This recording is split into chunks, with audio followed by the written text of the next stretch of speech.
Hello, world. So today I wanted to talk about the job market. The job market is not the greatest globally. A lot of people are talking about how, oh, there's no jobs here.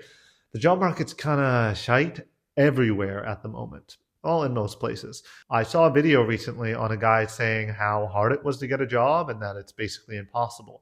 And it reminded me of a couple of years ago when I was having trouble getting a job. So just to be clear right now, I have quit my job, happily so.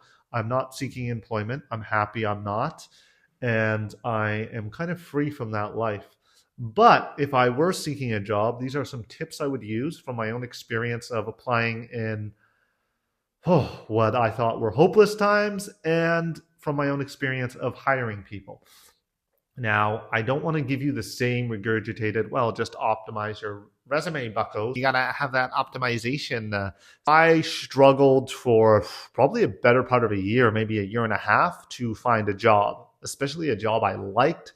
And then once I actually had it, I had to hang on to it first because we're expendable in the system. And then I ended up hiring people. So I have a little bit of an insight into that. And I want to give you things that for me actually worked and some people might not be comfortable saying. So I embrace what I call 3D thinking. So we're going to put on our 3D glasses and try to look at things a little differently. Or we're going to make like our favorite capitalist Steve Jobs and think different. Okay, so the number one thing I would say is exploit the humanity in the system. It sounds bad, but hey, that's how you have to do it. So we know that our resumes are being sorted through algorithms, looked for keywords and everything. Okay, we can try to optimize that, but everyone else is optimizing that, and everyone's using AI to sort, and everyone's using AI to make their resumes. So I'd say try to bypass all that. Try to get to the humans involved. So it's very unlikely, at least in this day and age, that AI is going to do the whole hiring process. If it is, oh, I don't know. Maybe this point is going to be obsolete. But you want to get to the humans involved. So if you can do one of those good old fashioned, well, I showed up in person. Now, an issue with that is they often tell you apply online. But if you can meet someone who would eventually see your resume and you made a good impression, it could have positive downstream effects. I know people who they apply for more than 150 jobs and they get one or two interviews, if that. And, you know, that's still considered lucky these days. So get in front of the people who you need to be in front of, whether you need to go to a business and show up and talk to somebody. I know that sometimes it's hard, but if you have the option, are able to make contact with someone, definitely do it. I'd also argue that nepotism is king. If you don't know anybody, that sucks. If you have connections or know someone who knows someone, even if you hate to ask, just go and be like, well, pitch yourself. I got a job opportunity, but I ended up not pursuing it because I had a different one because I went in person and my brother used to work there. And I handed in my resume. They said I was supposed to apply online, but I still got the email back. A lot of the time when you go in person, they're like, oh, just apply online. Oh, I'm here to avoid applying online. But hey, if you can avoid it, even if it is the same person, when they see your application, if you made a good impression on them, that is going to help you. Remember, a lot of people are getting hired off good vibes. And I know this also of how I got hired and when I hired other people.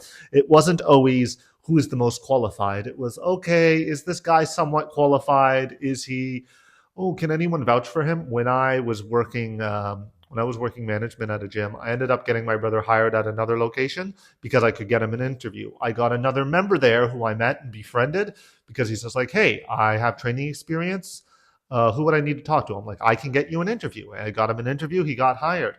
There was someone who came to the door and they talked to me and you know what? Good vibe. So I eventually got them hired because you can be the most skilled person, but you didn't get hired because no good vibes, not a overconfidence can be a thing too, but it's better to have some confidence than no confidence. Also, I'd like to add to that, these impressions really do matter. Like a lot of people think that their skills and diplomas or whatever is going to get them the job. That might get you the interview, but you might come up against another candidate who's just as qualified, if not more, than you are. Now, On that note, it is better to be overdressed for an interview than underdressed. Make sure you are doing everything you can to present yourself as the full package when you're in the interview. I want to see, essentially, when I was in an interview with someone, I wouldn't just ding them on things I thought were bad, but I want them to be presented well. If they're well groomed, if they're on time, if they sit up right. I can take whatever posture I want right here because I'm making a video that goes online and it doesn't matter if anybody sees it. This isn't a job interview. If I was concerned with getting the most amount of views, I might be like, oh, is my voice deep enough? If I was in an interview, I probably would have shaved. I probably would have taken the hat off, not just used it to mask my messy hair. And I would most likely groom myself, focus more on my posture. Now, a quick hack of this, but it's not, unfortunately, you have to have that lifestyle, is if you're fit, I believe you're more likely to get hired. Now, there is a pretty privilege involved. That's not going to say the prettiest person gets the job. But if you present yourself well groomed, packaged well, you speak well in the interview, you are more likely to get that job than someone with equal credentials. And people might not want to tell you that, but I literally had the person say, oh, you were kind of missing this qualification, but I had a really good feeling about you. That was based on vibes, and vibes are based off your communication and somewhat of appearance. Appearance doesn't mean you need to be the best looking guy in the room or whatever. Enough of that crap. Just present yourself the best you can. Articulate yourself the best you can. It's just like my words are often a mess, but if I'm sitting down in an interview, I'm like, okay. Now, obviously, it goes without saying that you're going to have to apply as much as you can.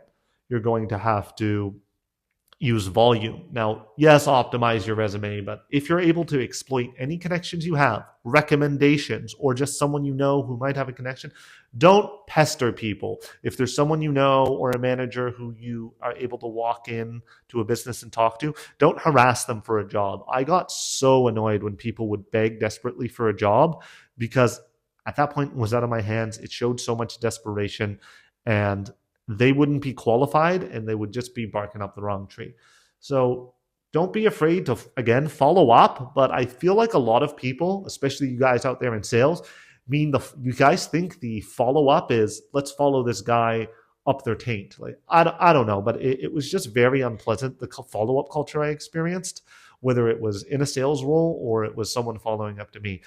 Follow up, check up on things, but don't just beat people over the head with your application.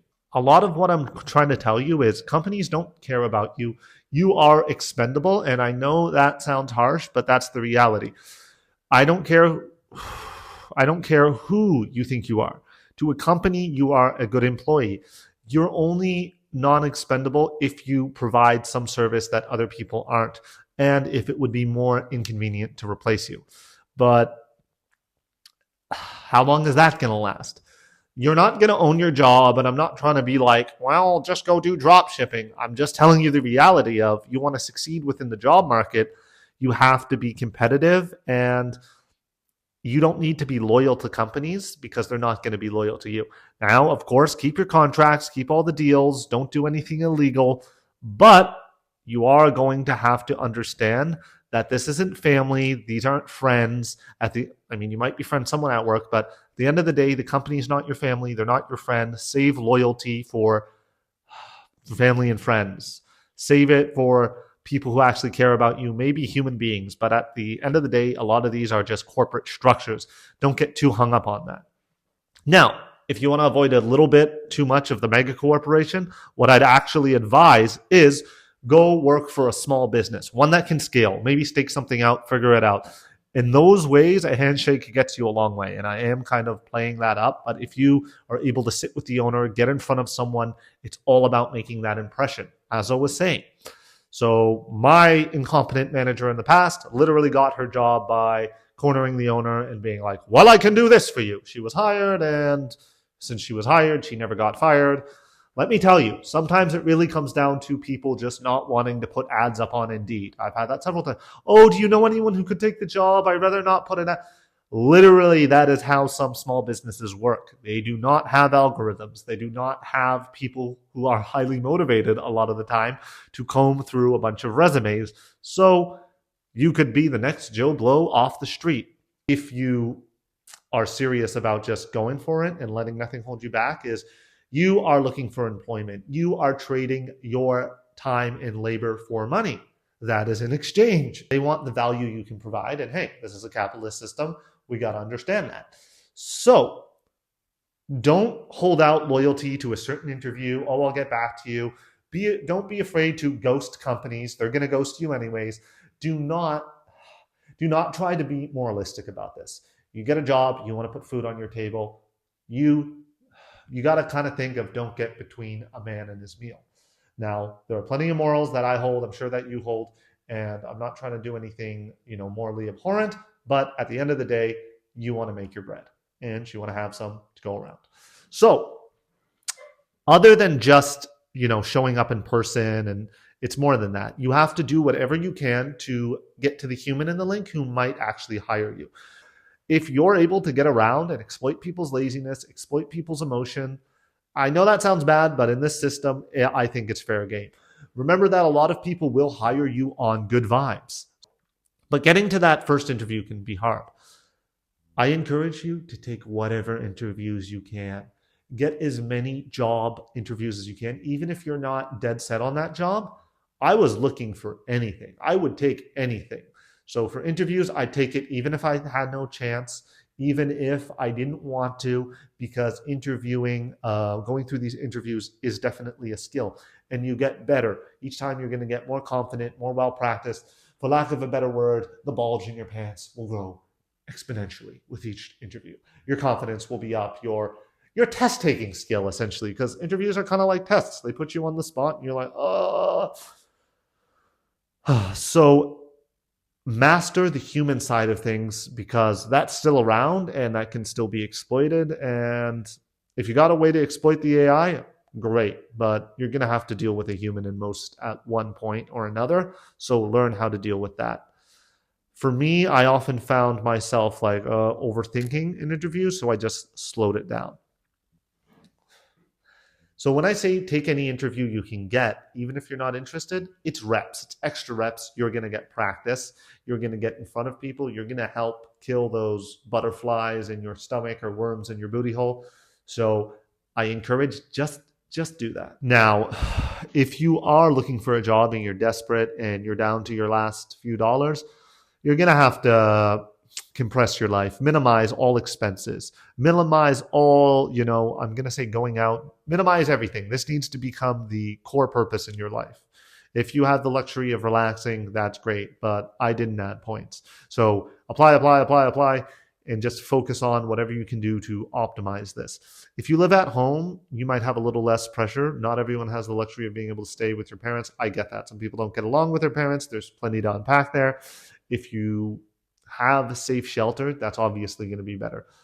If you're renting somewhere, is there anywhere you can slash it? Can you move back in with the family?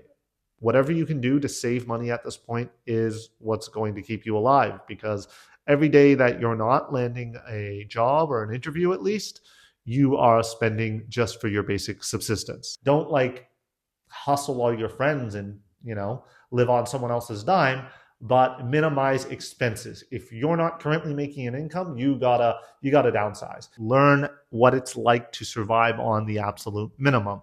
It's a really good skill to have. I'll warrant that too. Okay, so back to other things that work.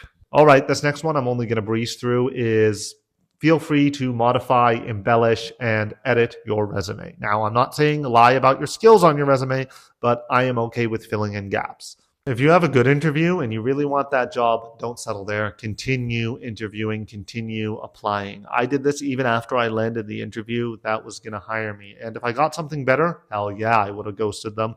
Those companies have ghosted me so many times and have given me the rejection letter so many times that I'm okay stringing them along.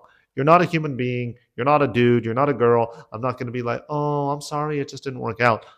You're a corporation, and I don't care that much about you. And the way I learned to be this way is from companies. So I'm going to be out here doing what works and providing for myself. So I encourage you guys to do the same. They are able to do this because they're large companies or they're, medium-sized, even small companies. They have leverage. So they have leverage and they're using it. So use your leverage. Your leverage is your labor. Your leverage is your labor. And unfortunately, to a degree, that's expendable, because if the next guy's willing to work cheaper than you and everything else, don't compete. Don't compete when you don't have to. So don't compete with a bunch of people if you have a skill that can single you out. Even something like this. If you're a native English speaker, you might be considered for a role over other people if you're dealing with more English speakers. If you speak a second language, that's an asset. Use whatever asset you have. There was a point where I was working labor in a warehouse. I looked around and I realized, everyone except me and like one other guy is not fluent in English here. I'm sure I could get a more comfy job at the front of a desk or whatever. And I did. And I went in and next position. And I considered, what do I have that people around me might not have? Now, yes, there are plenty of people who speak English, but do people speak 2 languages? Do people speak 3? If you don't, sorry, maybe you have something else. Oh, what do I know about computers? What do I know about this? You want to compete with the least amount of people possible. Because let's face it, you might not be the best. If you're younger, you're definitely not the best. There are people who are like, take me, for example. When I was like 27, 28, I had more life experience than people who are 20 applying for jobs. Just based on that, people are going to hire, well, he seems more mature. I had a hiring manager who wouldn't hire people under 25, even if they were good candidates. Because why? Oh, they're young and I just don't want to deal with that. So don't be afraid to leverage whatever you have. I've seen people hired based on voice. Do they sound good on the phone? Are they native speakers? If you're front desk somewhere, this might matter. Meaning, you should apply where there's less competition. If you think that someone can easily take this labor job, go, use whatever asset you have. If there is somewhere that, might give you room and board, and that's your option, go. If it's only temporary work for the time, do that until you find something else. Grab whatever job you can. For me, I wasn't afraid to go work in labor and then transition to where I wanted to be, to transition back through sales and then eventually get into gyms where I was supposed to be.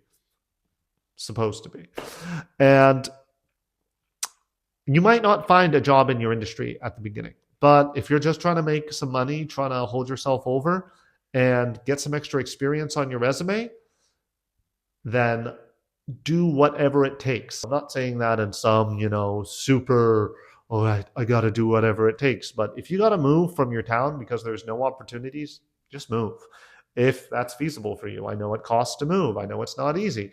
If you are in serious need of employment and that's what matters most to you, be ready to do whatever it takes. And what I mean is, if you have to move or relocate, move downtown and it's feasible, leave your town to get jobs because your town is just, oversaturated or just become a bum town where there's no jobs for anyone, then keep in mind that, okay, I'll leave my town for opportunity, but you might be giving up some comfort. If you had family there goes your support system. But if you're willing to do what it takes in the employment's what you're actually seeking, then you might have to move. If you have to move town, move city, move country if there's no hope. Embrace that immigrant mentality and go wherever you need to be. I would rather be some pollen or a spore in the wind than a part of a wilting flower. Jump ship if you have to. If it's time for you to jump ship, you jump ship. If your city, state, province is a sinking ship, go to a different one. If your country is a sinking ship, hey, I don't know what else to tell you, but be willing to either stay there and endure hardship or go somewhere else seeking greener pastures. At the end of the day, I think we need to realize that employment is just to hold us over. We're just trying to survive out here. So loyalty to companies and overthinking about this is sometimes going to be what's going to keep us out of the race. We need to be doing whatever it takes to get those jobs. Now, don't get a job you're horribly underqualified for and then get fired the next week or within 2 weeks. I spoke a lot out of turn. I'm going to have to do some editing. We'll see what happens. But I hope some of these tips are useful. If not, then I don't know, find another source of information. I'm just a guy out here trying to pass on the message. Have a good one.